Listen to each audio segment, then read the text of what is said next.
Judd for Boxing Social in association with Betfred here at the O2. Delighted to be joined by Mikaela Mayer. First one, Mikaela, how are we? I'm doing good. I'm just ready to go. Round two, does it get bigger and bigger now the fight goes on? I think it was big to start with, and I think that I personally feel like I did my job in selling that fight. I came out here last time 2 weeks early, did tons of media, so the build-up was there. People were really excited. But, this 6-week pushback just gave, a little bit more time for everyone to even get more excited. But it's going to be just as great. Hopefully even more people are tuned in now. That's important. You've been doing tons of media, ITV yesterday. Just tell me a little bit about that. How did you get on? How did you like it? ITV was different. It wasn't for anything about sports and boxing, but that's part of it. I feel like in order to help to make women's boxing mainstream and help to grow this sport and make it a market for it, you have to reach outside of the boxing world and reel in a whole new demographic. So, yeah, but it was fun to be on there. Looking back, in terms of the postponement, it's, again, not ideal for anyone. I didn't get a chance to speak to you afterwards, but how did you cope with it when it got announced that the fight was not going to go ahead?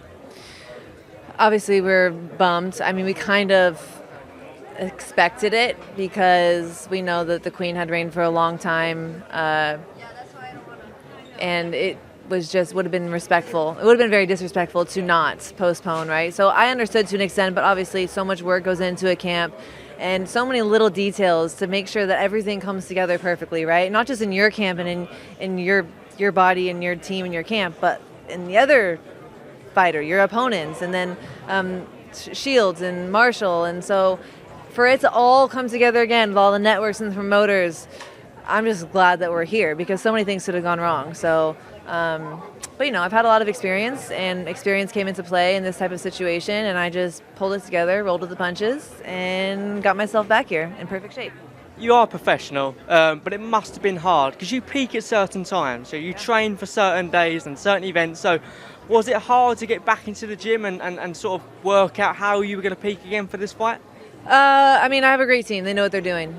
They've got a lot of experience too. So I listened to them, and basically they said, shut it down, go home, rest, break, recover mentally, physically, and then we'll all call each other and we'll pick it back up. So Coach Al came out about 2 weeks after we went home. He went home for 2 weeks. I went home for 2 weeks, maintained on my own. Obviously, after my little break, coming back to the gym, I felt just as sharp. It was just more mentally like, I can't believe we're right back into like the last hard sparring sessions because Coach Al said we need at least eight sparring sessions, not at least, 8. So all you need is 8 sparring sessions to re-peak yourself. And so that's what we did. And I feel great.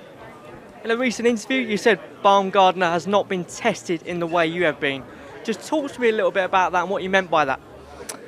She just hasn't. It's not an opinion, it's a fact. She really has not. If you look at her resume, on paper, she has not fought someone like me. She has not fought someone with my amateur pedigree. On the route you mentioned in that interview in terms of working and having to fight and selling tickets, etc. Yeah, she hasn't fought the fights that I have as a pro. And maybe she fought the fights that she can get. But again, my trash talk comes, I speak facts. She took the fight she can get. She did what she had to do. She beat Terry Harper. But still, whether you like me or not, you have not faced somebody on my level. With my resume, with my pedigree. You have not. So I'm definitely her biggest test. In terms of the trash talk, look, we all love it, really, in terms of the media and all the content, but it's just entertainment for you. You don't mind the back and forth, do you? No, I know this is entertainment business at the end of the day, people are tuning in because they're excited about this rivalry, and I think it's another important aspect of building women's boxing. They need to see these big rivalries like they do in the men's division. So I'm here for that, but at the end of the day, I'm in the gym training for a tough version of Baumgardner. I do not take anyone cheap, and I have not looked past her the way I think that she's looking past me. Fight of the night in your eyes? I think these are going to be great fights. I think that both me and Baumgardner and Shield Marshall are going to be 2 amazing fights, 2 big rivalries, 2 different styles, similar to me and Baumgardner, right? You got this aggressive high punch count in me and Clarissa, and then the supposed big punchers in Savannah and Baumgardner. So we'll see. But I'm definitely I definitely believe that me and Clarissa will come out on top. Last time I was with Alycia, I want to add to the tension here. She mentioned, I don't know why she said this, but here we go. She said you look like a dry up raisin in terms of making the weight. What did you think of that? I think that well, you don't need to say dried up raisin because the raisin is already dried up. So let's just say she's the one looking like a raisin. I mean, she couldn't even talk in that interview. You could see her cotton mouth, her mouth all sticking together. Baumgardner wants to think that I struggle so hard to make this weight, but this is all made up in her head to make herself feel better. I have the best team in the world. I work with perfecting athletes.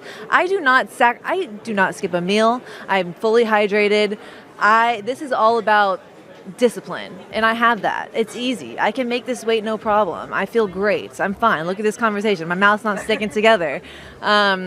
I think she had a little bit of a struggle for the weight, but at the end of the day, I'm a professional. I'm a champion for a reason, and she needs to get that out of her mind because there is no struggle here to make this weight. I'm only going up to divisions for more challenges, to fight more, to get bigger names because I've cleared out the 130 division at this point. In the words of Mel C, are you ready to spice it up this weekend? Oh, hell yeah. I'm ready to spice up everyone's life this weekend.